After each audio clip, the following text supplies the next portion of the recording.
Qu'est-ce qui se passe au Barça, frères et sœurs? Qu'est-ce qui s'est passé hier soir? Est-ce que vous avez réalisé ce qui s'est passé hier soir à un niveau plus footballistique, global et mondial? Est-ce qu'on n'est pas là en train d'assister enfin à l'avènement du petit prince qui prend la couronne de roi sur le trône des footballeurs du monde, les amis? J'espère que vous allez bien. Lamine Yamal fait parler de lui encore une fois depuis hier soir. Les éloges dithyrambiques. J'ai plus de mots en fait, j'ai plus de superlatifs assez percutant pour vous parler de Lamine Yamal. Je manque de mots. C'est comme si on avait déjà tout dit et que maintenant, je pense que vous avez tous compris de qui on parlait, de quoi il s'agissait. On a encore quelques petits chiens errants qui pensent que ce monsieur, que ce jeune joueur est surcoté. Je vois encore sur les réseaux sociaux quelques petites âmes égarées qui pensent que ce monsieur, on en fait trop avec lui. Alors oui, c'est vrai que parfois, nous, les fans, on en fait trop. Surtout au Barça, on a tendance à élever les joueurs un peu trop vite, même beaucoup trop vite. Parfois, c'est arrivé. Après, pas nous en vouloir vu la génération de joueurs qu'on a pu avoir, sortir de la Masia ou acheter comme Neymar. Maintenant, on a Lamine Yamal. Et quand les fans en parlent, parfois, c'est vrai, on en fait trop.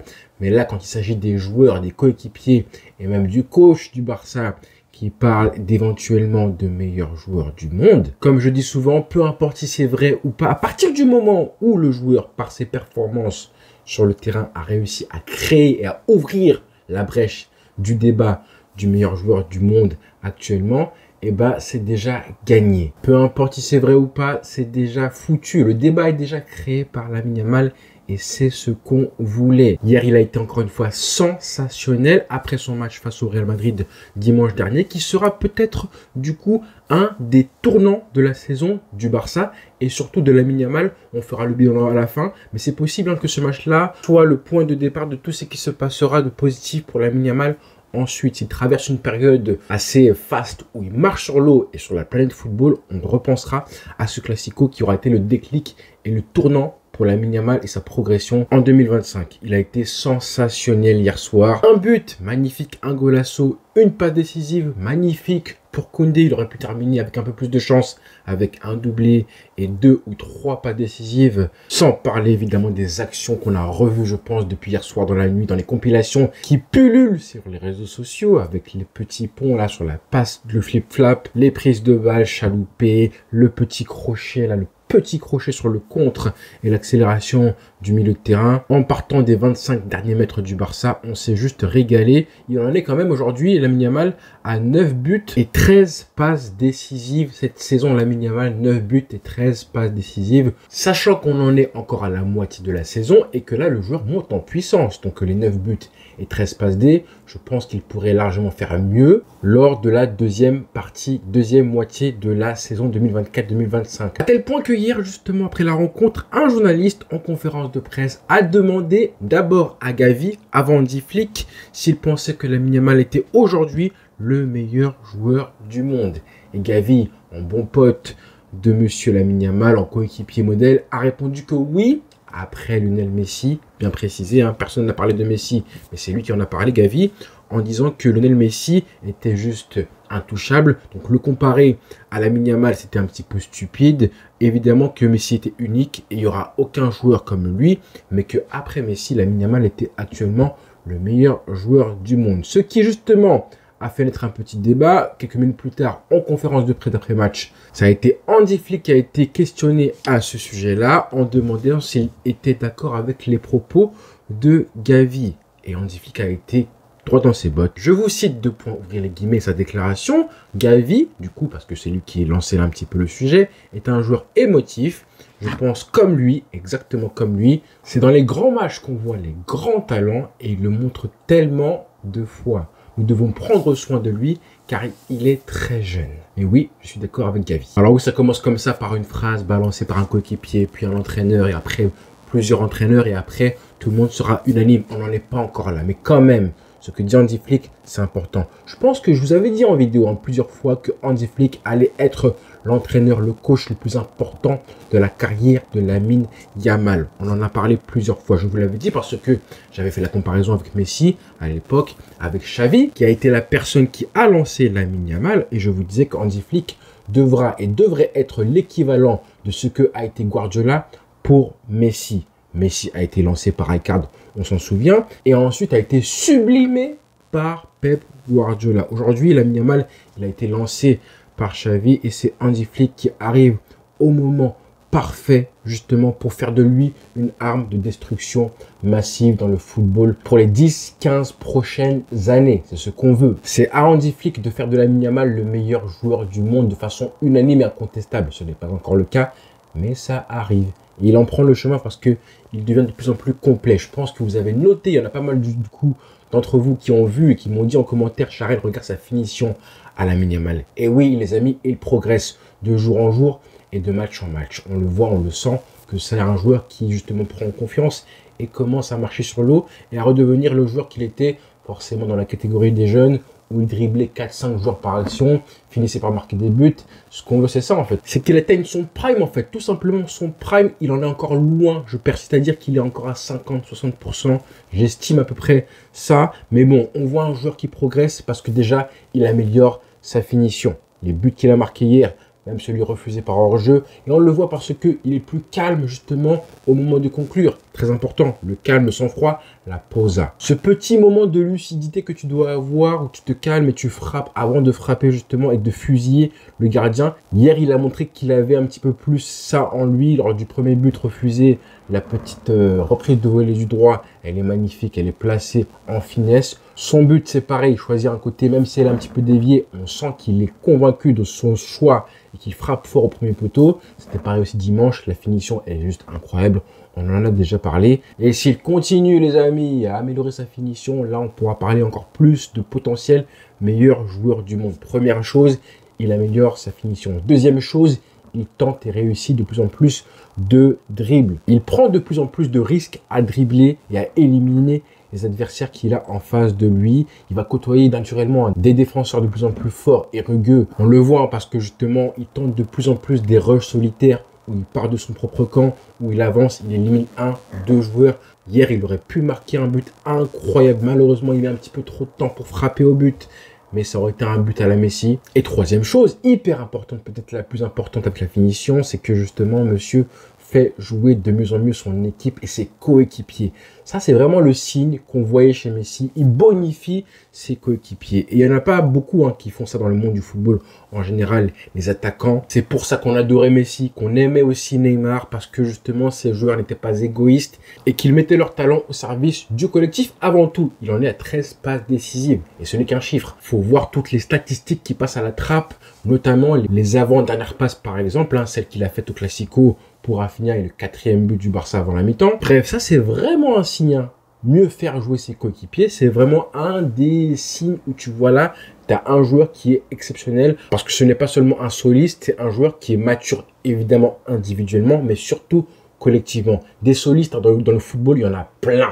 Il y en a plein, des Mo Salah, des Mbappé, des Cole Palmer et j'en passe aujourd'hui. Mais des joueurs qui bonifient le collectif, des joueurs qui font briller les coéquipiers, il y en a très peu aujourd'hui. L'exemple parfait, c'est évidemment Jules Koundé. Rappelez-vous du duo, par exemple, Jules Koundé, Ousmane Dembélé, qu'on a eu au Barça pendant, je crois, on va dire 1 an. En plus de les avoir eus et de les avoir encore en équipe de France, on le voit que c'est pas du même niveau. Ce qu'on voit chez Koundé aujourd'hui, la maturité, le potentiel et le niveau en tant que latéral droit qu'il a acquis aujourd'hui, Jules Koundé, je pense qu'il se régale en jouant avec Lamine Yamal. Il se régale, ça se voit sur le terrain, il s'amuse, il marque des buts, il fait des passes décisives et il redouble les efforts, les appels de balles, les contres, il laisse de l'espace, il défend pour Lamine Yamal, pour 2 parfois quand Lamine Yamal monte un petit peu trop. Je parle trop vite, juste pour vous montrer à quel point Koundé, justement, quand Lamine Yamal n'est pas bon et n'est pas là surtout, et bien justement, on a un Koundé qui n'est pas non plus au top de sa forme, loin de là. Alors, ce sujet de meilleur joueur du monde, vous savez très bien que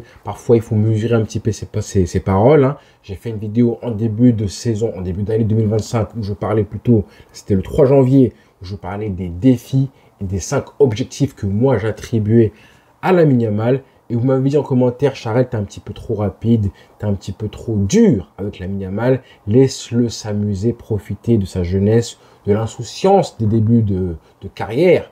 Donc je me suis dit, peut-être que vous avez, je sais pas, est-ce que j'étais un petit peu trop dur envers lui? J'ai réfléchi et je me suis dit que j'allais du coup revoir les images, revoir ma vidéo et me confesser auprès de vous si besoin pour vous témoigner mon éventuelle culpabilité au sujet de ma dureté et de mes attentes un petit peu trop grosses envers Lamine Yamal. Alors du coup, du fond du cœur, avec le maximum d'empathie dont mon cœur peut faire preuve aujourd'hui, j'aimerais vous témoigner du coup du fond du cœur, le plus sincèrement possible. J'aimerais vous témoigner et vous faire part de mes excuses auprès d'absolument personne, les amis. Je vous avais prévenu, bande de fragiles. Vous croyez quoi? Lamine Yamal, il n'a pas votre temps, les amis. Il n'a pas le temps de ça, de la calinothérapie, parce qu'il a 17 ans, 18 ans. Hein, cette espèce de, parler d'âge. Ne lui parlez pas d'âge, les amis. Il n'a pas le temps de ça. Il avait des attentes, et il a encore des attentes énormes. Il en a parlé lui-même. Il a dit qu'il voulait gagner une Liga, voire 2 Ligas en 4 ans, voire une Ligue des Champions en plus d'ici 2028. C'est lui qui en a parlé. Il a des attentes qui sont élevées parce que il a le talent et l'équipe, il a conscience de son talent et de ses ambitions. D'accord? Ne lui parlez pas d'âge, bande de fragiles. Il est là pour triompher, réussir et avoir du succès au FC Barcelone. 2 Ligas lors des 4 prochaines années, c'est ce qu'il a annoncé, dont une Ligue des Champions. Vous croyez qu'il va s'arrêter à ça là? Il va s'arrêter à une super coupe d'Espagne lors d'un classico. Il a parlé de trophées majeurs. Lui, il n'est même pas majeur, mais il parle de trophées majeurs. Donc moi, je ne vais pas me rabaisser à faire une espèce de calinothérapie, les amis. On n'est pas là pour ça. J'ai fait une vidéo où je parlais de 5 objectifs réalisables, 5 défis pour Lamine Yamal. J'ai parlé évidemment de ne pas se blesser. C'est pas un objectif XXL pour lui, ne pas se blesser, ne plus se blesser pour que sa progression continue d'être fulgurante comme elle l'est récemment. Quand je disais prolonger son contrat, ça va être fait prochainement, on l'espère tous. C'est pas un objectif XXL non plus. Quand je disais du coup marquer plus de buts et améliorer la finition, il s'en charge déjà. Il est déjà d'accord avec moi, il faut marquer plus de buts pour choquer un petit peu plus le monde et confirmer son talent. Et surtout, accessoirement, rester dans les statistiques, hein, dans l'histoire du football, parce que c'est comme ça, hein, c'est évidemment avec les écrits, les statistiques et les chiffres que tu restes dans l'histoire du football, tout simplement. J'ai parlé de 15 à 20 buts d'ici la fin de saison. C'est pas un truc de fou, il y en a déjà à 9 TCC. J'ai fait ma vidéo le 3 janvier, on est le 16 janvier, 13 jours plus tard, et déjà il montre des signes où il améliore grandement sa finition. Le 4e défi, j'ai parlé de trophée majeur, de gagner un trophée majeur. Il a déjà gagné la Super Coupe d'Espagne, c'est fait, donc il n'y aura pas de saison blanche. Et maintenant, il va se charger d'aller chercher soit une Liga, soit une Ligue des Champions, soit les deux. Mais dans les 3 cas, on parle de trophée majeur et je pense que ne pas terminer la saison avec au moins un des deux serait une faute professionnelle. Et dernier défi, j'avais parlé de devenir le meilleur joueur du FC Barcelone. Là, il en prend le chemin tout doucement. Et après, on fera le bilan à la fin de la saison, si justement, oui, il peut prétendre au Ballon d'Or en faisant des matchs références, en Ligue des Champions, etc., etc. Selon les trophées gagnés par le Barça ou pas, là, on fera le bilan. Et ensuite, à la fin de l'année 2025, s'il a réussi à faire tout ce qu'on s'était fixé comme objectif, là, on va relever ensuite les objectifs pour l'année prochaine. Mais pour l'instant, ce que j'ai demandé et que j'aimerais voir chez Lamine Yamal, c'est loin d'être trop exigeant. Qu'on soit d'accord, j'espère, hein, parce que j'ai pas demandé qu'il marque 20-25 buts, termine Pichichi, gagner absolument la LDC ou être vraiment Ballon d'Or, parce qu'à un moment où Messi ou CR7,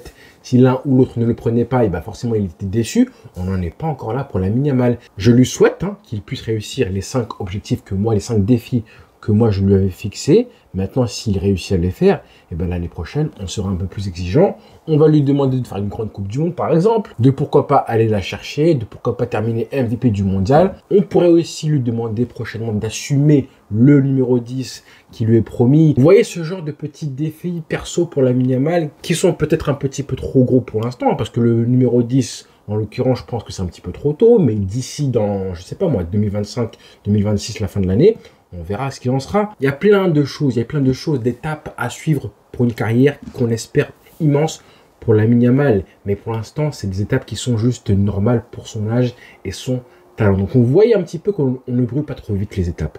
On ne va pas trop vite avec lui. C'est lui justement qui nous impose ce rythme-là. Il est trop fort, les frères. Il est vraiment très très fort. Et je ne sais pas si c'est le meilleur joueur du monde, comme le dit Gavi, comme le confirme Andy Flick. Attention aussi à ne pas confondre meilleur joueur du monde et meilleur joueur de la saison. Parce que évidemment, le meilleur joueur de la saison du Barça, par exemple, je pense qu'on peut le donner à Rafinha aussi. Le meilleur joueur de la saison tout court, on pourrait parler de Mohamed Salah, de Rafinha et d'autres joueurs en Europe, comme Palmer par exemple. Et souvent, on confond un petit peu les deux. J'en ai parlé récemment sur les réseaux sociaux. Par exemple, le meilleur joueur du monde pendant très longtemps, entre 2009, on va dire, septembre 2008, pour être précis, jusqu'à fin 2022, ça a été clairement Lionel Messi. Mais parfois, on avait le meilleur joueur de la saison et du moment, qui était Cristiano Ronaldo. Mais on savait que si CR7 était le meilleur joueur à l'instant T, c'est parce que Messi était pas en forme, ou en manque de confiance, ou était blessé, ou était absent et mal entouré, peu importe. Ou tout simplement en baisse de régime. Le meilleur joueur du monde, c'est vraiment le joueur qui est... Là, on parle de talent global, on parle de forme globale du joueur, peu importe s'il est blessé ou pas. On sait que c'est le meilleur joueur en termes de potentiel et de niveau produit, de niveau footballistique moyen. Alors que le meilleur joueur de la saison, le meilleur joueur du moment, c'est pas forcément le meilleur joueur tout court. On le sait. Rafinha, par exemple, aussi fort soit-il, eh ben, on sait que c'est peut-être le meilleur joueur de la saison en Europe avec Mohamed Salah, mais en aucun cas, c'est le meilleur joueur du monde, alors qu'au Barça, dans son équipe, on a un joueur qui est meilleur que lui en globalité, à savoir Lamine Yamal. Même si c'est vrai que souvent, très souvent, quand on dit le meilleur joueur du monde actuellement, eh ben, on parle du meilleur joueur à l'instant T. C'est un petit peu logique, c'est contradictoire, mais il faut quand même faire la distinction entre le meilleur, quoi qu'il arrive, le potentiel du joueur, de manière globale, le meilleur joueur du monde, même s'il n'est pas en forme, et le meilleur joueur de la saison à l'instant T. C'est pas la même chose, et je pense que Lamine Yamal a toutes les cartes, tous les atouts. Vraiment, hein, techniquement, c'est un artiste. Et en général, le meilleur joueur du monde est très souvent, voire exclusivement, un artiste. Hein. Quand ça peut être Benzema, il fait partie des artistes. Messi à l'époque, Cristiano Ronaldo à moindre mesure. Et sans vouloir être sévère avec Rafinha, ce n'est pas forcément un artiste du football aujourd'hui. Alors que Lamine Yamal a la panoplie complète. Techniquement, il est au-dessus du lot. Footballistiquement aussi, Rafinha, aussi fort soit-il, et ben quand tu le compares avec même Vinicius par exemple, qui est le meilleur joueur de la saison, et ben forcément c'est Rafinha. Qui est le meilleur joueur du monde actuellement, c'est peut-être aussi Rafinha. Si tu fais un classement des meilleurs joueurs du monde actuellement, je pense que Rafinha est devant Vinicius. Par contre, quel est le meilleur joueur des deux en globalité? Je pense que tout le monde sera d'accord pour dire Vinicius Junior. En globalité, je veux dire de façon générale. Donc voilà Lamine Yamal. De toute façon, nous, ce qui nous intéresse, c'est qu'il passe devant tous ces mecs-là, qu'il mette tout le monde d'accord. Ce qui nous retire, en fait, c'est l'âge, en fait. C'est parce qu'il a 17 ans, 18 ans qu'on peut pas dire le clamer haut et fort. Aujourd'hui, tu es le meilleur joueur du monde. S'il avait 22 ans, 23 ans, et qu'il progressait encore, juste un tout petit peu, eh ben, ce serait presque indéniable, incontestable. Personne ne pourrait dire que Lamine Yamal n'est pas le meilleur joueur du monde, même si les prochaines fois, il n'est pas garanti que tu gagnes le Ballon d'Or avec ça. Aujourd'hui, on a Mbappé qui montre de très belles choses. Quoi qu'il arrive, son niveau global est très haut aussi. C'est pas forcément flagrant. On peut pas dire clairement Lamine Yamal est le meilleur joueur du monde, même si on a envie de le dire. On a grave envie de le dire, mais c'est pas encore le cas. C'est pas encore flagrant. C'est pas encore unanime. On est revenu à une époque comme on avait avant Messi et CR7, avec 3-4 joueurs qui sortent du lot, mais personne vraiment sur le trône. Même à l'époque de Ronny, c'était pas forcément flagrant, ça a duré 1 an, 2 ans maximum. Avant ça, c'était Zizou, et pendant un petit moment, c'était les deux. C'était pas forcément flagrant. On a eu R9 avant ça, Maradona, d'accord, mais c'était pas forcément aussi flagrant qu'après avec Messi et CR7 parfois. Et donc l'objectif, et pour clore la vidéo, c'est que justement là, d'ici la fin de l'année, ou je sais pas trop, hein, 2026 pourquoi pas, on est, j'espère, justement à la minimale qui continue à progresser pour mettre tout le monde d'accord, je suis le meilleur joueur du monde. Mais bon, il ne le dira pas, parce que lui, ce qui l'intéresse, c'est évidemment les trophées collectifs. Il est assez humble et il met son service, enfin son talent au service du collectif. On le sent, la façon dont il joue justement sur le terrain pour ses coéquipiers et son équipe, c'est exactement comme ça qu'il pense, je pense, au fond de lui. Ça, c'est important de garder ça. C'est comme ça, justement, qu'il va exploiter ce talent énorme qu'il a en lui. Là, pour moi, c'est officiel. Pour moi, on a le plus gros talent qu'on ait dans le football depuis Neymar. Plus talentueux, plus doué naturellement que Vinicius, que CR7. Je pense qu'il est presque comme Neymar. Un tout petit peu moins talentueux que Neymar. Évidemment, beaucoup moins talentueux que Messi. Mais dire que c'est le meilleur joueur du monde aujourd'hui, c'est compliqué. C'est peut-être vrai, c'est pas à exclure. Ce qui, d'une, en dirait long sur le niveau actuel du football, parce que je persiste à dire que si jamais Lamine Yamal explose et émerge, non pas en 2025, mais en 2005 et à 20 ans, je pense qu'il n'est même pas top 5 des meilleurs joueurs du monde, même pas top 10, c'est compliqué. R9 à l'époque, Zizou, Ronaldinho, et j'en passe, ça aurait été compliqué pour lui d'être juste même top 10. Bon, première chose, et ça montre à quel point justement c'est un crack à 17 piges, 18 piges presque, ouvrir le débat du meilleur joueur du monde, c'est un truc de fou. Donc voilà les amis, longue vidéo, mais j'en avais envie et besoin de parler de Lamine Yamal et de son statut, de son trône, sa couronne qu'il est sur le point, on l'espère, de prendre le plus rapidement possible. Bonne journée à tous et rendez-vous très vite. Ciao.